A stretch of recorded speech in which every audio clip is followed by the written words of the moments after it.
She was in the car with him yesterday. She was gone by today. 24 hours. That is the distance between the last photograph and the termination. Pam Bondi, Attorney General of the United States, was photographed in the presidential limousine with Donald Trump as he traveled to the Supreme Court to hear arguments about birthright citizenship. She was at his side. She attended his speech at the White House that evening. She was by every visible measure in the position she had occupied since her confirmation. Loyal, present, proximate, the Attorney General who had erased the institutional wall between the Justice Department and the White House more completely than any of her predecessors. The next day, she was fired. NBC News broke the story during what was otherwise a regular news cycle. There was no announcement. There was no press conference. There was no formal statement from the White House or from the Department of Justice. There was a senior administration official and a source familiar with the matter, speaking to journalists who called to confirm what they were hearing from their own sources. The confirmation came through leaks, through sources, through the specific mechanism by which this administration has communicated personnel decisions it has not yet figured out how to announce, not because it lacks the infrastructure to announce them, but because the president's decision-making process does not always produce enough advance notice to prepare the announcement before the sources start talking. Multiple sources reported that the president had grown frustrated with Bondi's performance in recent days. The frustration was described as building over time, not a sudden break, but an accumulation. And when an accumulation reaches its tipping point in this administration, the tipping point does not come with a press release. It comes with a source call. Bondi was in the presidential limousine on Tuesday. She was in the presidential limousine. She was the Attorney General. The next day, neither. She was gone by Wednesday. This channel tracks the documentation as it moves through the legal system.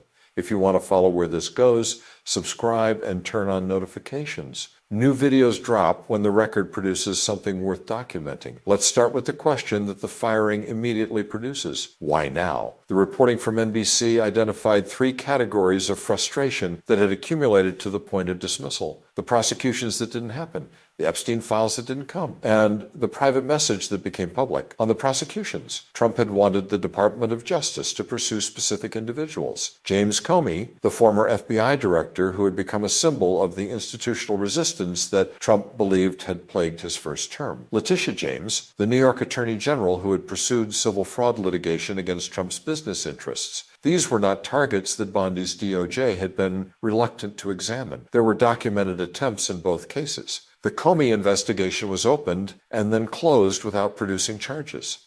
The Letitia James prosecution was initiated and then rejected by a grand jury that declined to indict. These outcomes were not secret. They were reported. They were documented. And in each case, the failure to produce the prosecution Trump wanted was a failure that the public could see. A president who wanted his political adversaries prosecuted and whose attorney general could not deliver those prosecutions was a president whose frustration was visible before it was reported. The cases did not produce the outcomes Trump wanted in the specific logic of his relationship with the Justice Department, which was the specific logic he had made clear through the accidental social media message and through his public statements about wanting more urgency in certain cases. That failure was Bondi's failure, not the failure of the grand jury, not the failure of the evidence, her failure. The Epstein files produced a different kind of disappointment. Bondi had led Trump and others to believe that more was coming, that the disclosure process would produce a fuller accounting of the investigative record. The opposite happened. The DOJ issued a memo closing the files last summer. That decision triggered a political coalition broader than expected. The MAGA community's demand for transparency combined with the survivor community's demand for accountability. Congress responded with legislation requiring full disclosure. The DOJ complied, but only partially. The full set of files was never released. The names both communities wanted remained protected. The disclosure satisfied neither side. For a president who wanted the Epstein files to either expose his opponents or disappear entirely, a partial disclosure was the worst possible outcome. Not transparent enough to satisfy the Transparency Coalition, not suppressed enough to make the issue go away. The message that wasn't private was the third factor. At some point during Bondi's tenure, Trump posted to social media what appeared to be a private message intended for her. It began with the words Pam : a direct address that made clear the post was not intended for public consumption. The content, according to subsequent reporting, was a directive. Trump was telling Bondi he wanted to see more cases move forward with more urgency, with more of a priority given to the prosecutions he wanted to see happen. He was, in effect, publicly documenting his frustration with his own attorney general by accidentally publishing what was supposed to be a private instruction. The specificity of that mistake matters. A president who wants to privately instruct his attorney general about prosecutorial priorities has official channels for doing so. There are mechanisms for communicating presidential priorities to the Department of Justice that exist precisely to maintain some version of the institutional propriety that governs the relationship between the executive branch and its law enforcement arm, posting to social media. Even as a private message that the platform's interface converted into a public post was not using those channels. It was the president using a consumer social media platform to tell his attorney general what he wanted done, in the manner of someone sending a text rather than conducting official government business. The White House did not confirm that the post was intended as private, but subsequent reporting confirmed that it was. Trump had accidentally published a directive to his attorney general demanding faster, more aggressive prosecution of his political targets, and had done so in a way that made the directive visible to the entire country. That document, the accidental public post, is now part of the permanent record of this period. It is evidence of what Trump wanted from the DOJ. It is evidence of how he communicated that want.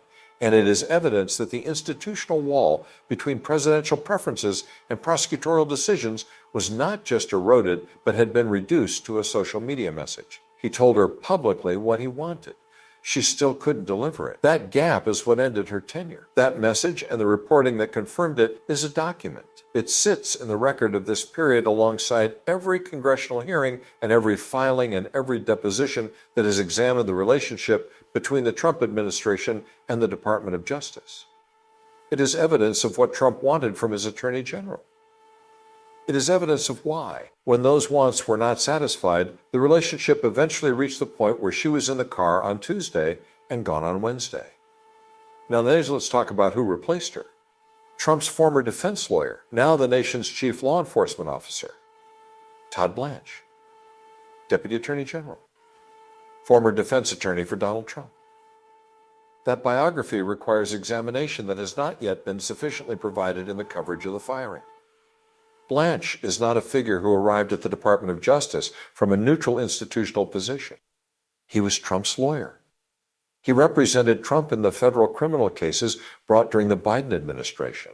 The documents case, the January 6th related prosecution. He defended Trump in court. He built his professional identity in this period as a loyal representative of the man who is now the president.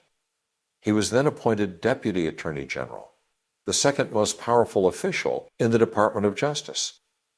And in July, before Bondi's dismissal, Blanch spent 2 days interviewing Ghislaine Maxwell. That connection between Blanch's prior role as Trump's defense lawyer, his current role as Deputy Attorney General, his 2-day interview with Maxwell, and Maxwell's subsequent transfer to a minimum security facility she was ineligible for, has been documented in prior committee hearings. The sequence is in the congressional record. The transfer happened, the classification override happened, the reported privileges at the facility nicknamed Club Fed happened, and the Attorney General, who was responsible for the department that oversaw all of it, said she learned about the transfer after the fact. Now that Attorney General is gone. And the man who spent 2 days with Maxwell before the transfer is the acting Attorney General. Blanch's appointment as acting AG is, in the institutional logic of the Trump administration, consistent with the pattern of placing people in key positions whose primary qualification is personal loyalty to the president. Blanch was Trump's lawyer. He defended Trump when Trump was a criminal defendant in federal court.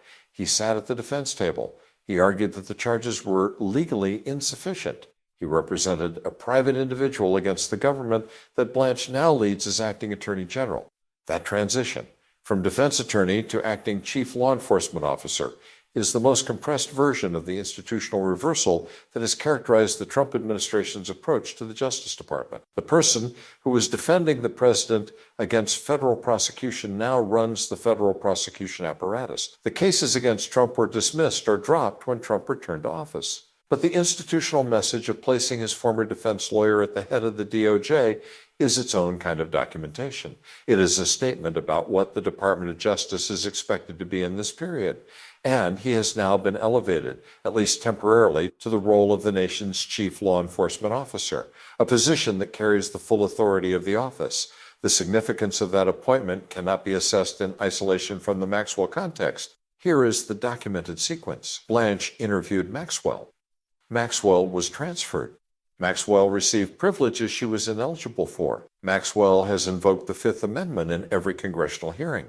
Maxwell's attorney has offered cooperation in exchange for clemency from Trump. The attorney general who said she didn't know about the transfer is now gone. And the deputy who conducted the 2-day interview with Maxwell is now the acting attorney general. That sequence does not prove coordination. It does not prove that any of the individual elements were designed to produce the outcome that has now occurred. What it does is document the specific institutional configuration that exists today with the specific actors who are in the positions they now occupy and the specific prior events that connect them. Congressional hearings have documented that sequence. The transfer authorization for Maxwell's move to the minimum security facility, a facility she was ineligible for as a convicted sex offender, has a signature on it. The prior attorney general said she didn't know whose. Maxwell has invoked the Fifth Amendment in every congressional hearing. Her attorney has offered cooperation in exchange for clemency from the president. And the attorney general who said she didn't know about the transfer is now gone. The man who spent 2 days with Maxwell before the transfer is now the acting attorney general. The acting attorney general of the United States spent 2 days interviewing Ghislaine Maxwell before she was transferred to a facility she was ineligible for. That is the documented fact. The rest of the sequence is in the same documentary record. None of it changes because of a personnel change at the top of the department. The loyalty question is the question that Bondi's firing makes unavoidable. She was the most loyal attorney general in modern memory. She was fired anyway. She was, by any reasonable assessment, one of the most loyal public figures in the Trump orbit. She had been with him since Florida, where she developed a professional and personal relationship that predated his presidential career. She had been confirmed as Attorney General, a position that carries constitutional significance as the head of the nation's law enforcement apparatus, and she had spent her tenure operating in ways that visibly prioritized her relationship with the president over the institutional independence that previous attorneys general of both parties had maintained as a matter of principle.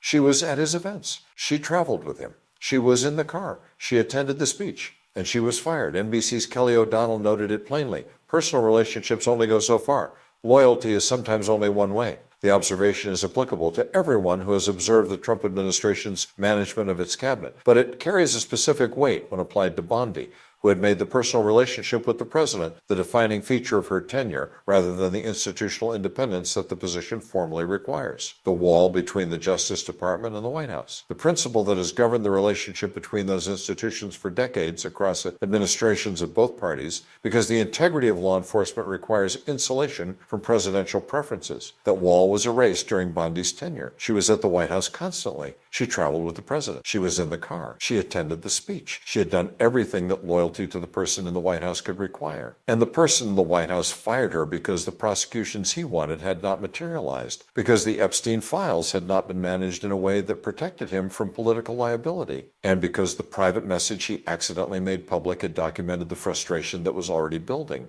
The wall was not just erased. It was replaced with a relationship that was so personal, so proximate, so dependent on the president's satisfaction with her performance, that when his satisfaction evaporated, there was no institutional independence to protect her. She had traded the protection of the wall for the proximity of the car. And when the car moved on, there was nothing to fall back on. The irony of that exchange is the deepest irony in this story. The wall. The institutional independence that previous attorneys general maintained is not primarily a protection for the attorney general. It is a protection for the law. It is the mechanism by which the decisions of the Department of Justice are insulated from the preferences of the person who happens to be in the White House at any given moment. Attorneys general who maintain institutional independence are protecting the institution they serve, not themselves. Attorneys general who erase that independence are trading something that belongs to the institution for something that serves themselves. The proximity, the access, the relationship that makes them feel secure in their position. Bondi's trade did not secure her position. It made her position entirely dependent on a relationship that lasted only as long as the president's satisfaction with her performance. When the performance did not meet expectations, the relationship dissolved. And because there was no institutional independence to fall back on. Because the wall had been replaced with a car ride, there was nothing left to protect her when the relationship ended. She was in the car. She was gone the next day. Bondi was gone. Blanch was interim. The permanent position was open. One name came up immediately. Lee Zeldin's name entered the conversation. Zeldin is already in the cabinet. The EPA administrator, a former Republican congressman from New York, whose 2022 governor's race loss preceded his administration appointment. He is known to the president.